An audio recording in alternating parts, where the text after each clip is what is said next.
Querido povo de Deus, seminaristas, em particular você que é devoto de Rita e traz já na tua história e no teu coração essa intimidade com Santa Rita. Quando lembro de devoção familiar, eu lembro muito bem da nossa avó, que transmitiu para nós, tanto para meus pais, quanto para nós também, a devoção a Antônio, Santo Antônio. Tanto que o meu pai é chamado pelo nome Adelar, mas chamam ele naturalmente de Antônio, Tonho, e pegou. E os nossos avós paternos nunca nem sonharam chamar ele de Antônio. Mas por causa da devoção da nossa família, da mãe, do pai, da avó, e nós depois também a Antônio, ficou, marcou.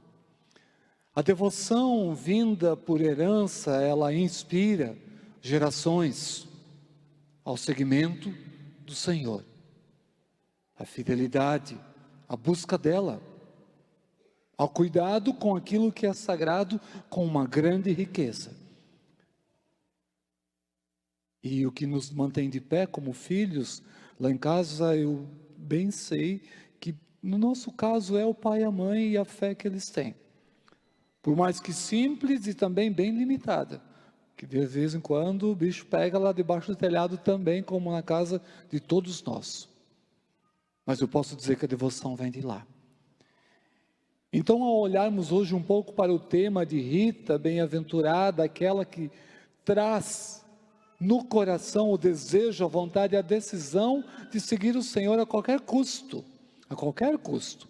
E aqui não é necessário revisar toda a história dela, apenas trazer presente a entrada dela misteriosa e mística no mosteiro, onde não seria aceita, onde lhe fora negada o pedido, porque no coração dela, além de receber essa herança, ela também transmite essa herança.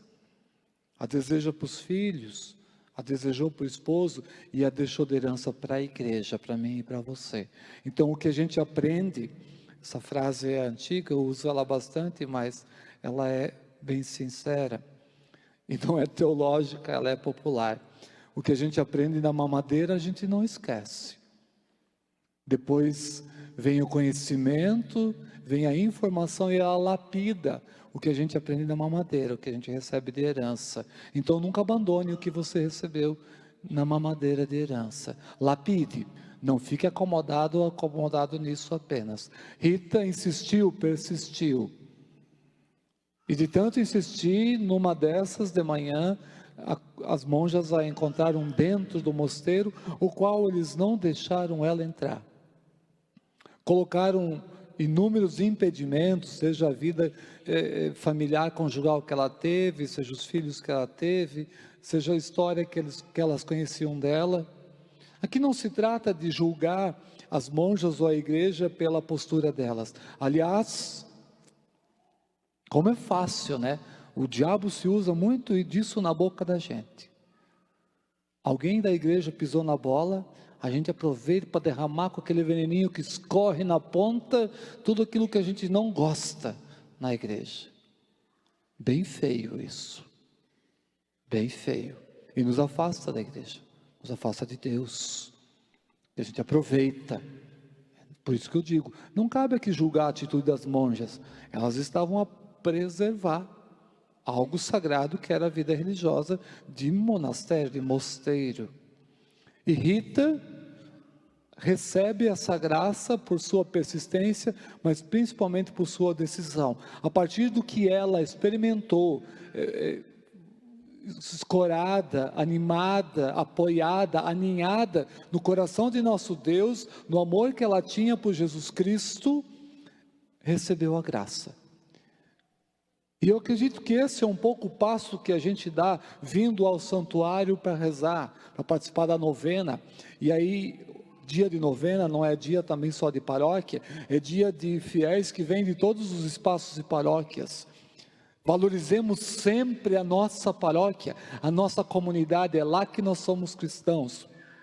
Cuidado com a atitude que hoje nós adotamos de apenas pensar que o devocionismo, não a devoção fiel, de galho em galho vai servir para minha salvação, vai servir para o meu consolo emocional,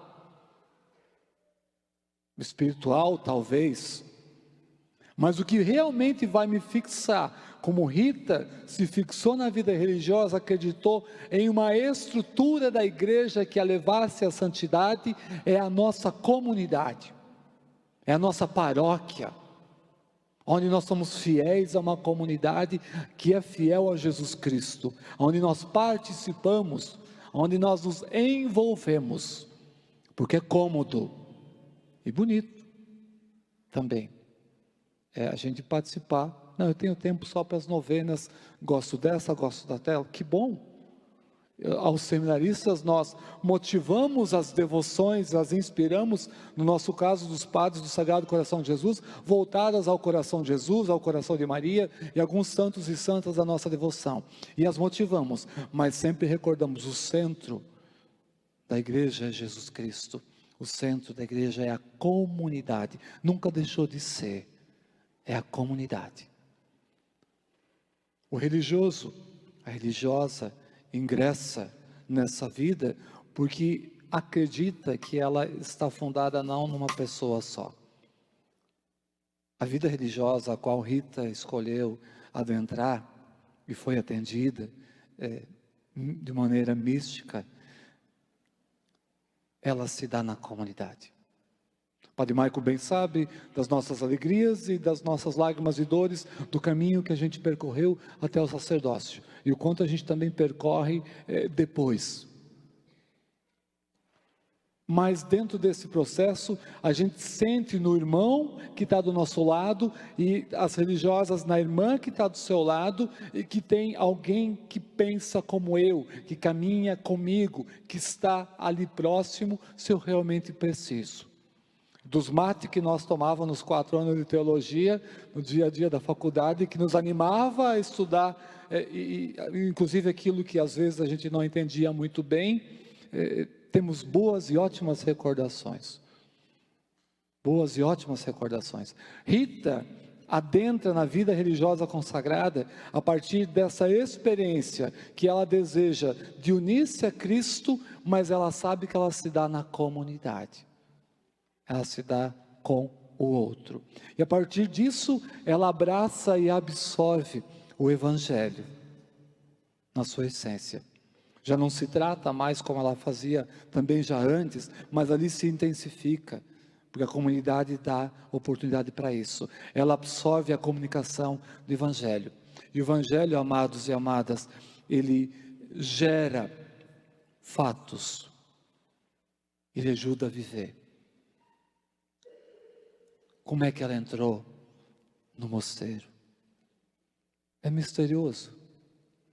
A fidelidade de Rita ao Evangelho gerou na vida dela um fato concreto, palpável. Ela entrou num lugar onde não queriam aceitá-la. Aqui, não cabe nós pensarmos que ela tenha atravessado as paredes. Pode ser que por uma graça alcançada, de alguma maneira aquilo tenha acontecido. Mas cabe a gente perceber que a fidelidade de Rita e a entrada dela na vida consagrada agostiniana, lhe aconteceu por causa de uma fidelidade à palavra e ao Evangelho, a qual gerou nela, vamos trazer 2 fatos que eu julgo serem importantes para nós e podem servir para nós das portas da igreja para fora.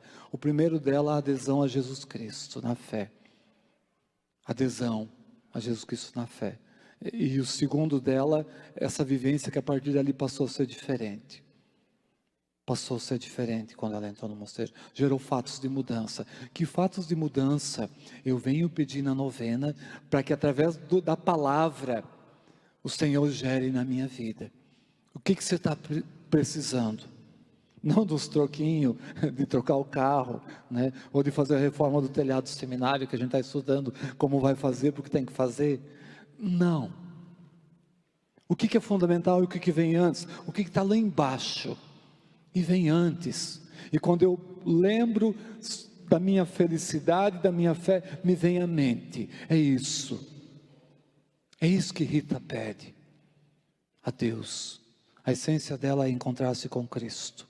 E ela descobre isso na vida religiosa. Já viveu isso nas outras etapas da vida, mas descobriu isso na vida religiosa. Qual é o caminho que me leva de onde eu estou para o Evangelho? O que ali eu vou percorrer para eu chegar na vivência do Evangelho, que o Senhor pode mudar na minha vida através da intercessão de Rita?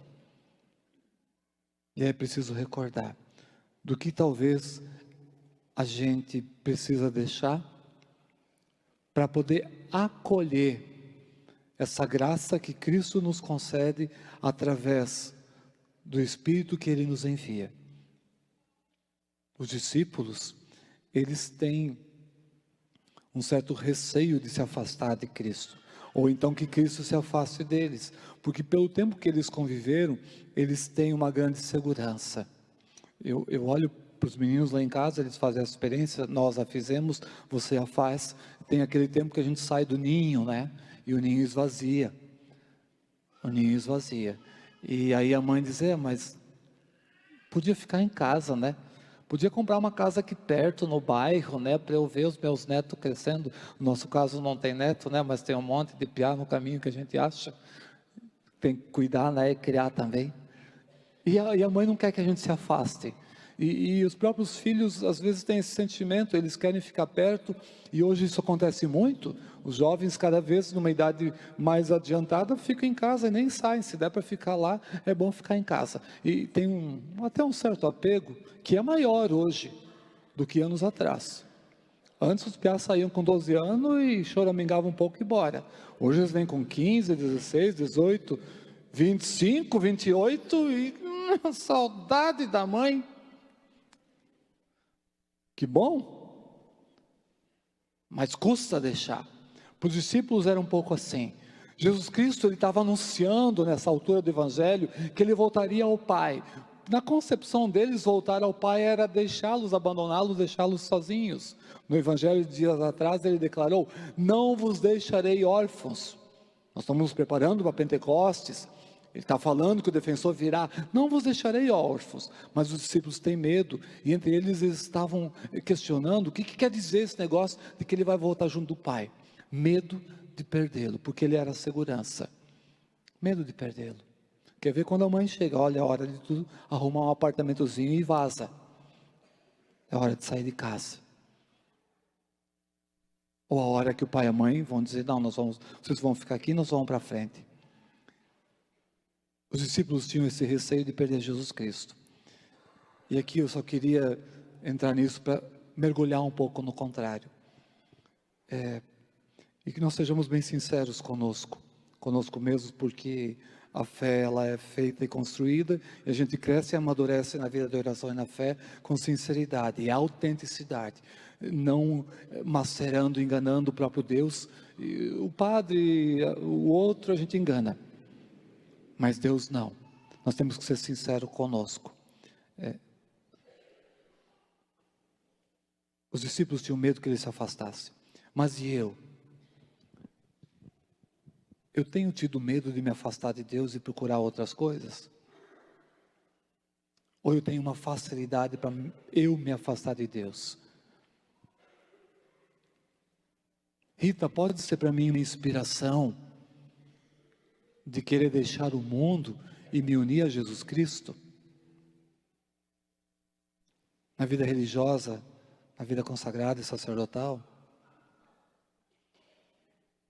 Eu posso ter a autenticidade e a coragem de dizer, eu quero ser padre? Sem aqui julgar o que eu acho que o padre deve ser. Mas uma autenticidade de silenciar o meu coração, como Rita fez, e ouvir ali a voz de Deus falar, porque ela já estava há tempo com Jesus Cristo, como os discípulos disseram, e ele declara, vós chorareis e vos lamentareis, mas o mundo se alegrará, vós ficareis tristes, mas a vossa tristeza se transformará em alegria. Eu tenho a autenticidade e a capacidade de me unir a Cristo como Rita se uniu, no meu matrimônio, na minha vocação de filho, de filha, ou na minha vocação de vida religiosa feminina, consagrada, dizer: eu quero me unir a Cristo como meu esposo. Ou de menino e dizer: eu quero servir a Cristo como sacerdote. Eu quero, inspirado em Rita, renunciar ao mundo, aquilo que eu tenho dado tanta ênfase e valor, para cuidar bem da minha família, para estar perto, para baixar a cabeça e dizer: foi mal, desculpa, vamos tentar de novo. E aí ser autêntico, empreender uma verdadeira luta dentro de si. Nós gostamos de ler, de assistir, de ouvir a história dos santos, mas temos uma certa dificuldadezinha de empreender verdadeiras lutas como eles empreenderam. Quando é luta, é contra um outro que a gente aponta o dedo e gosta de dizer o que está errado, a gente luta, grita, fala, denuncia. Quer ver nas benditas e santas redes sociais? Chega a ser cômico como a gente gasta energia. Mas o mundo de hoje pede à Igreja de Cristo, nós católicos, verdadeiramente atitudes de fidelidade. Inspirados em Rita, eu tenho coragem de empreender uma luta fiel e autêntica na minha conversão, na minha mudança. Eu posso, com a inspiração dela e com a graça de Deus, todos nós podemos. E você sabe aonde Ele te chama, basta. Você sabe aonde o Senhor te chama a empreender essa luta, autêntica, sincera e bonita. Investe, pede para ela que ela ajuda. E é isso que nós vamos fazer agora, na nossa novena. Vamos pedir a ela, para que ela nos ajude.